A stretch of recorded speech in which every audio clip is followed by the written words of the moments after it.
Assalamualaikum warahmatullahi wabarakatuh. Semangat pagi, salam sejahtera untuk kita semua. Sampurasun. Perkenalkan, nama saya Iwan Ridwan Zailani, dosen tetap program studi Ilmu Hubungan Internasional, Fakultas Ilmu Sosial dan Ilmu Politik Universitas Pasundan Bandung. Pada kesempatan kali ini, saya akan menyampaikan mata kuliah yang saya ampu sesuai dengan bidang kepakaran yang saya geluti, yaitu mata kuliah Analisis Kebijakan Luar Negeri.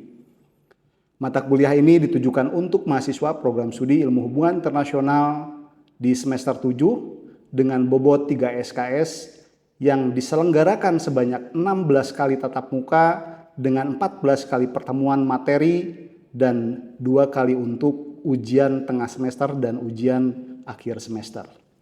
Mata kuliah ini diantaranya akan membahas terkait dengan kerangka konsep kebijakan luar negeri yang meliputi definisi dan genealogi kebijakan luar negeri, tujuan kebijakan luar negeri pada negara, pendekatan-pendekatan teoritis dalam kebijakan luar negeri, proses pengambilan keputusan dalam kebijakan luar negeri, faktor-faktor, aktor-aktor, hingga pada instrumen kebijakan luar negeri negara dari aspek diplomasi, propaganda, sampai instrumen kebijakan luar negeri lain seperti konflik dan perang.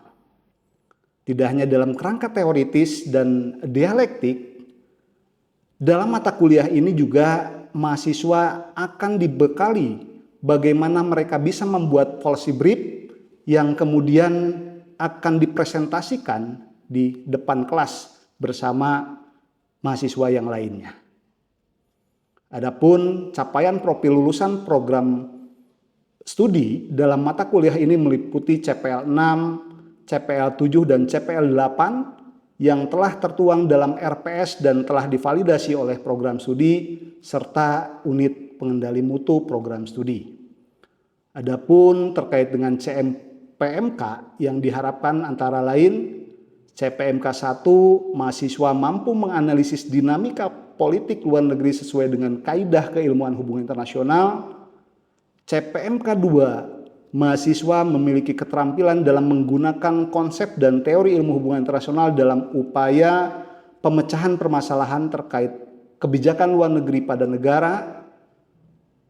CPMK 3, mahasiswa menguasai dinamika dan strategi beberapa negara dalam merumuskan serta mengevaluasi kebijakan luar negeri sesuai dengan aspek-aspek kepentingan nasionalnya. Dan CPMK 4, mahasiswa memiliki hasil analisis dan evaluasi dalam bentuk karya ilmiah yang berkaitan dengan strategi kebijakan luar negeri negara dalam menghadapi konstelasi dan kontestasi politik internasional. Sementara 3 komponen proses pembelajaran pada mata kuliah ini adalah delivery, interaction, dan assessment atau DIA.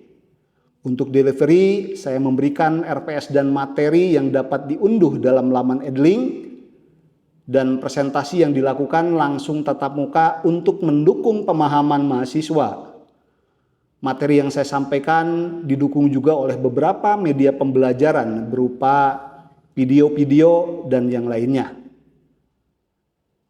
Interaction pada mata kuliah ini juga melibatkan komunikasi 2 arah antara dosen dan mahasiswa berupa diskusi, tanya jawab, kolaborasi dan refleksi bersama, serta assessment atau sistem penilaian yang saya lakukan dalam mata kuliah ini mencakup asesmen formatif untuk penilaian dalam proses yang mencakup kuis, tugas, proyek individu dan kelompok, serta penilaian sikap dan keterampilan sesuai RPS. Selanjutnya, asesmen sumatif untuk penilaian akhir berupa UTS dan juga ujian akhir semester. Model pembelajaran dalam mata kuliah ini berbentuk experimental learning dan project based learning dengan metode interaktif. Berikut adalah video pembelajaran pada mata kuliah Analisis Kebijakan Luar Negeri pada program studi Ilmu Hubungan Internasional Fakultas Ilmu Sosial dan Ilmu Politik Universitas Pasundan, Bandung. Puji syukur kehadirat Allah Subhanahu wa Ta'ala, Tuhan Yang Maha Esa. Hari ini kita bisa ketemu kembali, mungkin di dalam mata kuliah yang berbeda. Hari ini kita akan membahas atau kita akan bertemu pada mata kuliah lain, yaitu analisis kebijakan luar negeri, di mana hari ini saya akan menjelaskan pemaparan atau pengantar terkait dengan bahasan-bahasan yang akan dikaji dan kita diskusikan di kelas dalam mata kuliah analisis kebijakan luar negeri ini. Nah, sekali lagi bahwa mata kuliah kebijakan luar negeri ini merupakan salah satu mata kuliah inti baik dalam konteks studi hubungan internasional, bahkan menjadi salah satu core subject dari kebijakan luar negeri, international studies itu sendiri. Nah, ada beberapa hal sebelum materi, tetapi dalam konteks ini saya akan coba review dalam pembahasan pendahuluan dulu sampai ke 8, tapi ini nanti sifatnya highlight aja. Dari 8 ini sebetulnya adalah uraian dari pendahuluan yang akan coba saya diskusikan.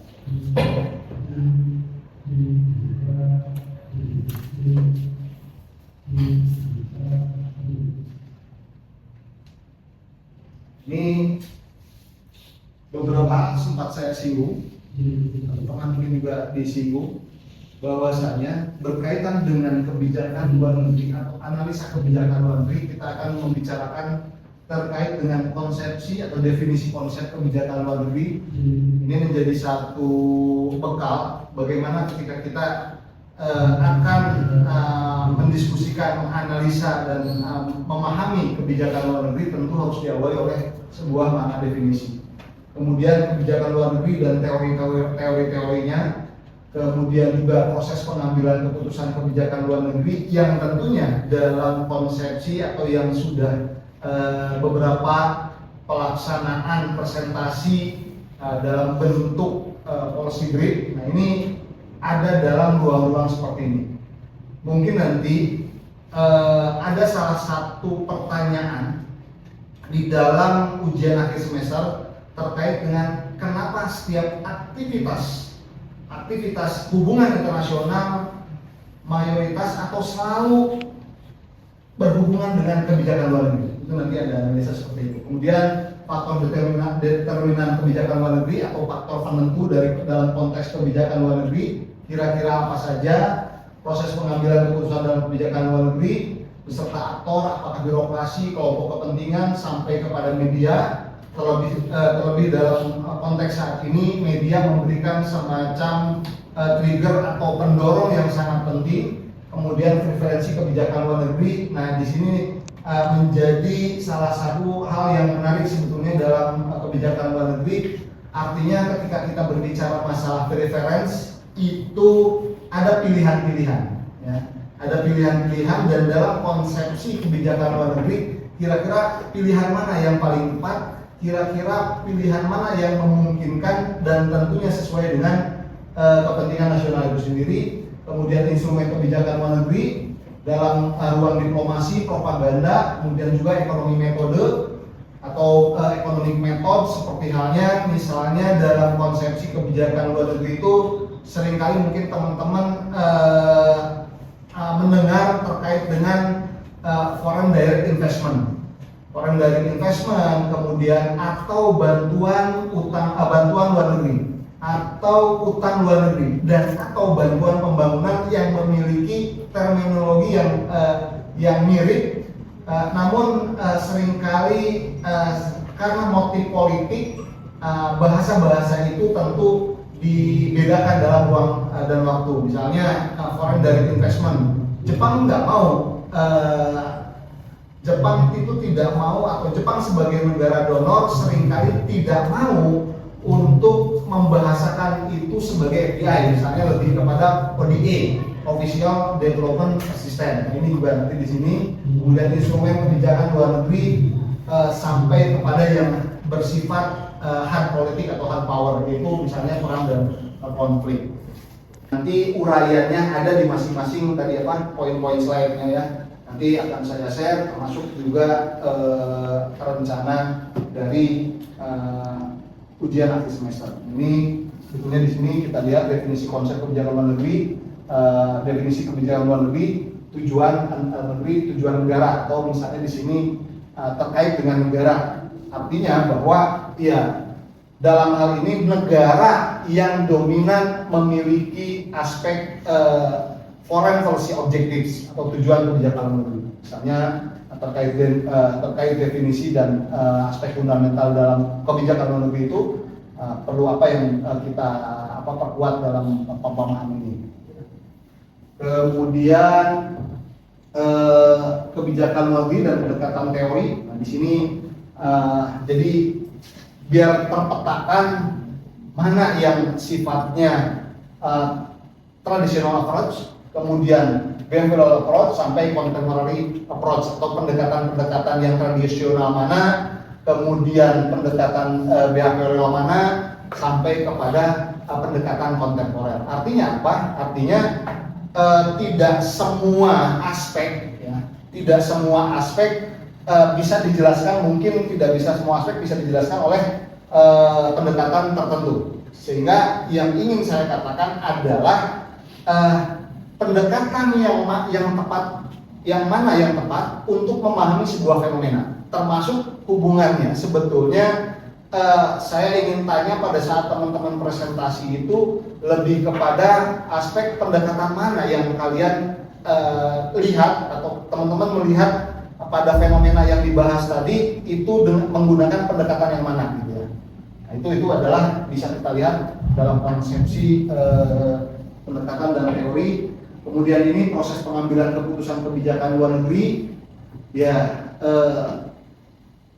dalam slide-slide yang kurang lebih 8 tadi ya. Ini misalnya untuk bahasan ini makanya saya katakan 3 proses pengambilan keputusan luar negeri, aspeknya apa saja, kemudian uraian-uraian terkait dengan misalnya conceptualizing foreign policy decision making itu apa, sampai kepada faktor influencing the process of decision making. Misalnya dari eksternal, lingkungan eksternal, kemudian lingkungan internal, sampai kepada pemimpin atau kepemimpinan. Jadi ini aspeknya.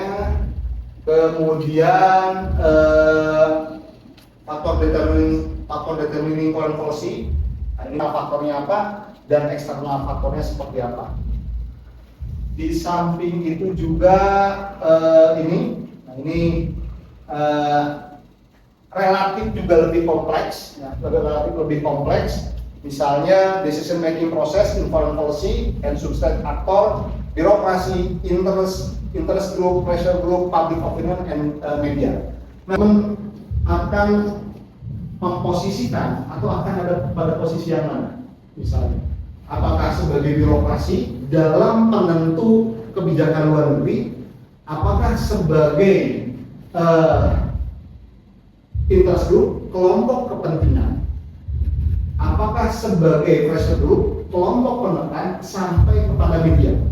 Yang tentunya semua ini adalah aktor-aktor di dalam membuat keputusan kebijakan luar negeri. Misalnya di dalam konteks ini juga bisa kita lihat decision making proses dan kebijakan luar negeri itu seperti apa, sampai peran media dan public opini in foreign policy. Public opini sekali lagi bahwa saat ini menjadi sangat menarik ya terkait dengan media. Apakah sejauh mana misalnya media mampu menjadi faktor pendorong dalam keputusan kebijakan luar negeri.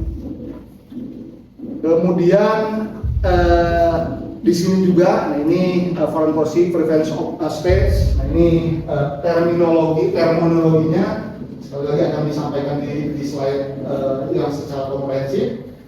Alternatif foreign policy preference, apakah perilaku negara mau memposisikan seperti apa?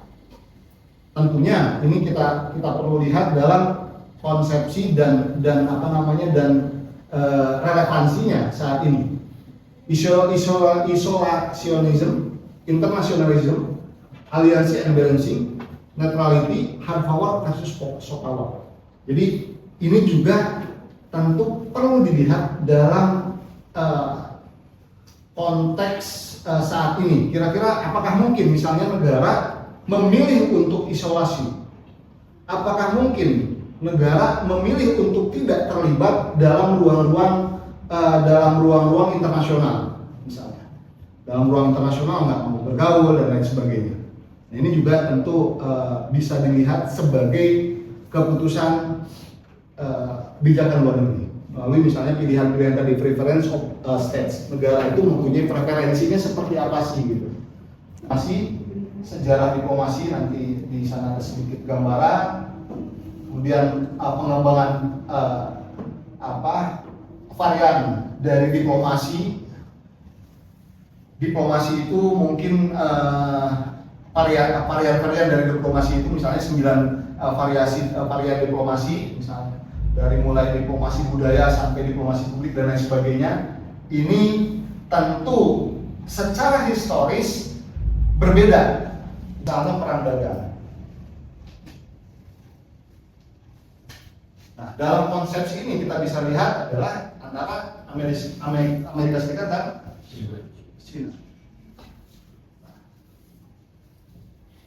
Apakah ini tidak bisa kita kenali sebagai bagian dari kebijakan luar negeri?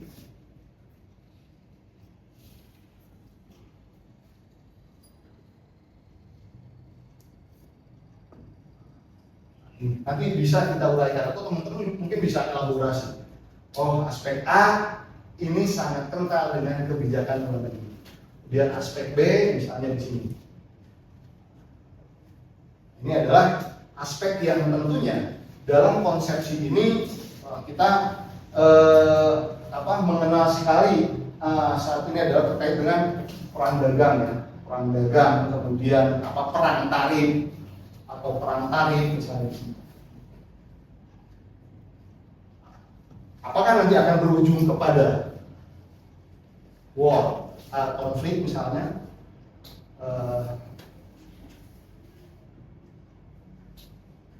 Ini kan kemarin sempat banyak yang memprediksi atau mengkhawatirkan fenomena perang dagang atau perang tarif berujung kepada konflik terbuka antara Amerika Serikat dan Uni Soviet. Antara Amerika Serikat dan China. Ini adalah foreign policy, instrument of state, diplomasi, propaganda ekonomi, metode, sampai yang terakhir adalah terkait dengan konflik ini.